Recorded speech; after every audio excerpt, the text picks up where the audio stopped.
In America, everyone counts, and the 2020 census is how that great promise is kept. Respond today online, by phone, or by mail, and help inform hundreds of billions in funding for education, health programs, and more. Shape your future. Start at 2020census.gov. All right, folks, last night was the first night of the Republican National Convention, and there are a number of folks who were speaking. Here's some of the highlights. My name is Kim Klacik, and I'm running for Congress in Maryland's 7th District. And like Shirley Chisholm, I'm unbought and unbossed. Let me remind you, the Democrats have controlled this part of Baltimore City for over 50 years. And they have run this beautiful place right into the ground. Abandoned buildings, liquor stores on every corner, drug addicts, guns on the street. That's now the norm in many neighborhoods. You'd think Maryland taxpayers would be getting a whole lot since our taxes are out of control. Instead, we're paying for decades of incompetence and corruption. Sadly, the same cycle of decay exists in many of America's Democrat-run cities. And yet the Democrats still assume that black people will vote for them, no matter how much they let us down and take us for granted. We're sick of it. We're not going to take it anymore. The days of blindly supporting the Democrats are coming to an end. Hello, America. My name is Vernon Jones, and I'm a state representative from the great state of Georgia. As you can see, I'm a man of color, and I'm a lifelong Democrat, too. You may be wondering, why is a lifelong Democrat speaking at the Republican National Convention? And that's a fair question, and here's your answer. The Democratic Party does not want black people to leave their mental plantation. We've been forced to be there for decades and generations. But I have news for Joe Biden. We are free people with free minds. And I'm part of a large and growing segment of the black community who are independent thinkers, and we believe that Donald Trump is the president that America needs to lead us forward. We don't give in to cancel culture or the radical and factually baseless belief that things are worse today than in the 1860s or the 1960s. We have work to do. But I believe in the goodness of America, the promise that all men and all women are created equal. And if you're watching tonight, I'm betting you do too. Over the past 4 years, we have made tremendous progress towards that promise. In much of the Democratic Party, it's now fashionable to say that America is racist. That is a lie. America is not a racist country. This is personal for me. I am the proud daughter of Indian immigrants. They came to America and settled in a small southern town. My father wore a turban. My mother wore a sari. I was a brown girl in a black and white world. We faced discrimination and hardship, but my parents never gave in to grievance and hate. My mom built a successful business. My dad taught 30 years at a historically black college. And the people of South Carolina chose me as their first minority and first female governor. America is a story that's a work in progress. Now is the time to build on that progress and make America even freer, fairer, and better for everyone. That's why it's so tragic to see so much of the Democratic Party turning a blind eye towards riots and rage. The American people know we can do better.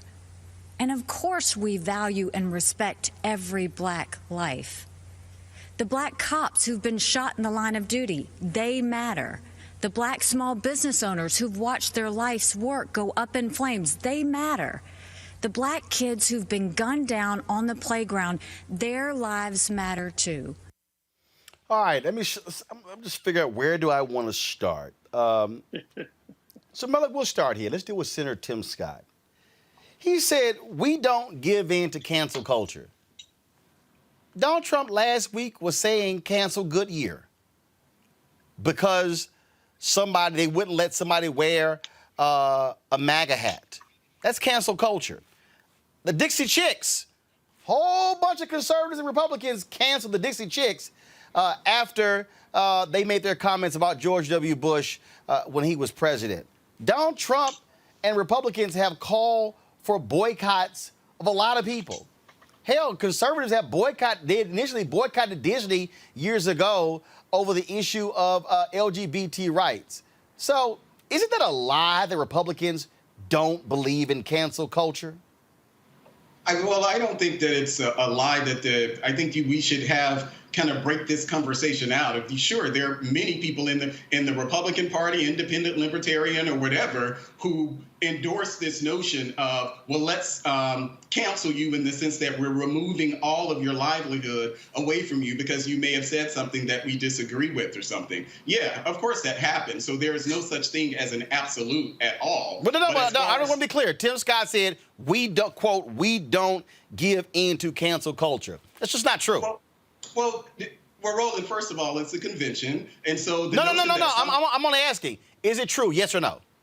Well, sure, there are Republicans who engage in cancel culture. Thank you. Got it. Of course, that's true. But again, there is no such thing as an absolute on anything, whether that's on the Democrat or Republican side. So, yeah. But as far as the night itself, I thought it was a great night. And production-wise, definitely, it was leaps and bounds ahead of where the DNC convention was. So I think that that's one of the great things. But there was, but it wasn't as good ratings wise. In fact, they had 3 million and fewer people who watched the RNC convention than watched the DNC first night.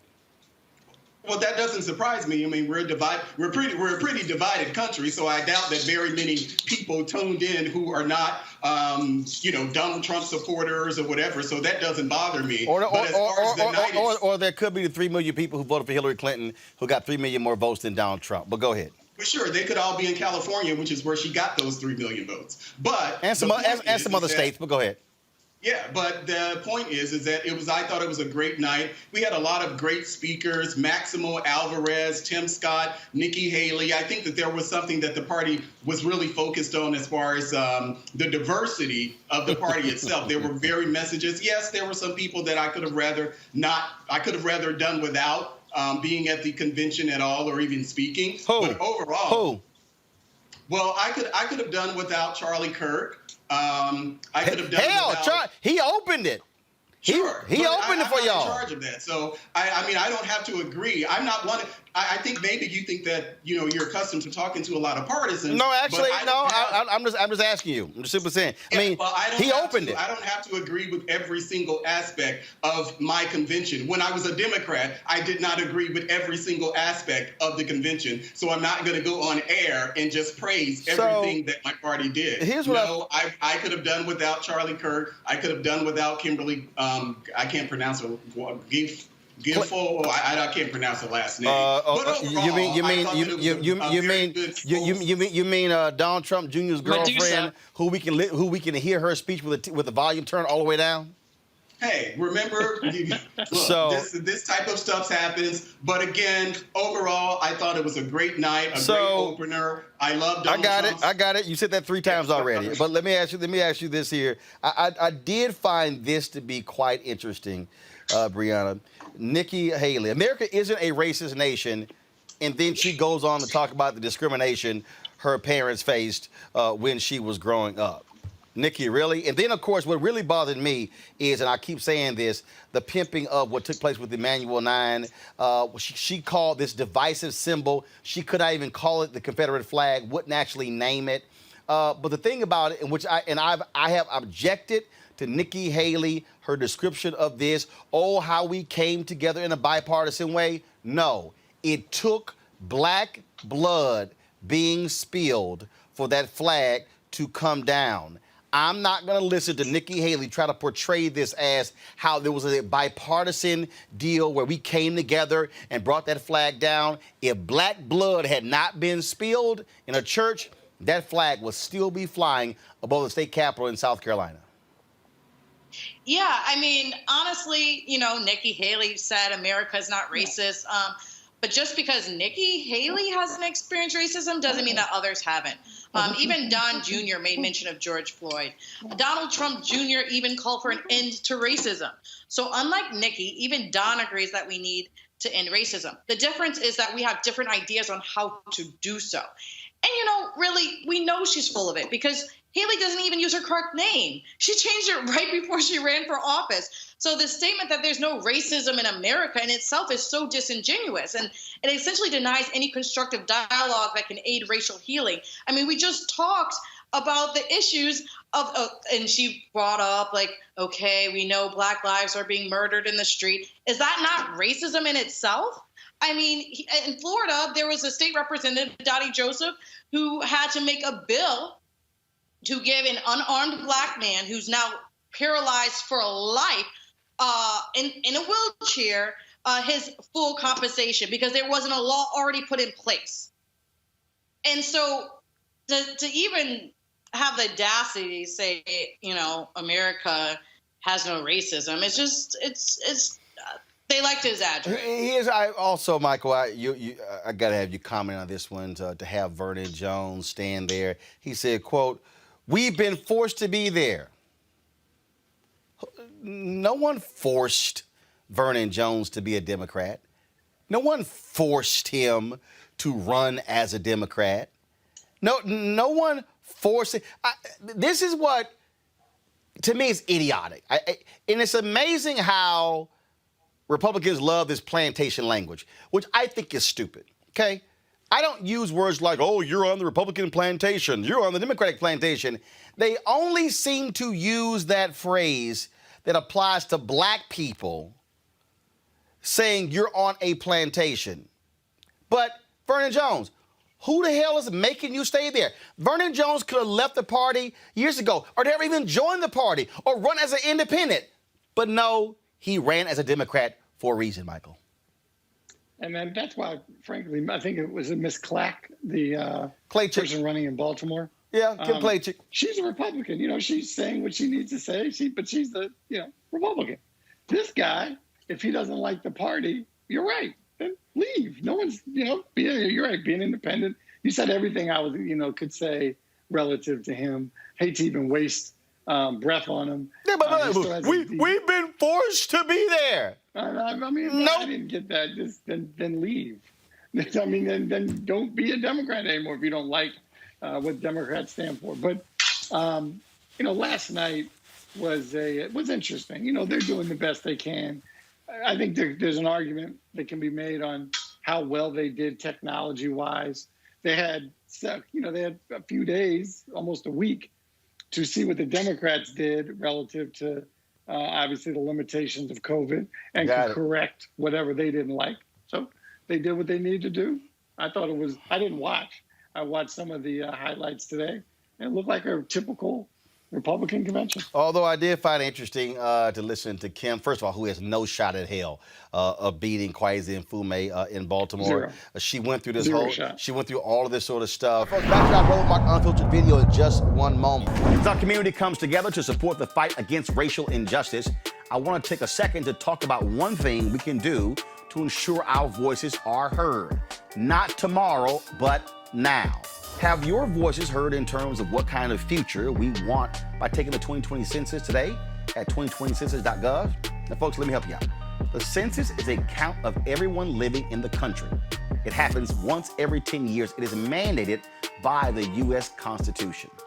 The thing that's important is that the census informs funding, billions of dollars, how they are spent in our communities every single year. I grew up in Clinton Park in Houston, Texas, and we wanted new parks and roads and a senior citizen center. Well, the census helps inform all of that and where funding goes. It also determines how many seats your state will get in the U.S. House of Representatives. Young Black men and young children of color are historically undercounted, which means a potential loss of funding for services that helps our community. Folks, we have the power to change that. We have the power to help determine where hundreds of billions in federal funding go each year for the next 10 years. Funding that can impact our community, our neighborhoods, and our families and friends. Folks, responses are 100% confidential and can't be shared with your landlord, law enforcement, or any government agency. So please, take the 2020 census today. Shape your future. Start at 2020census.gov.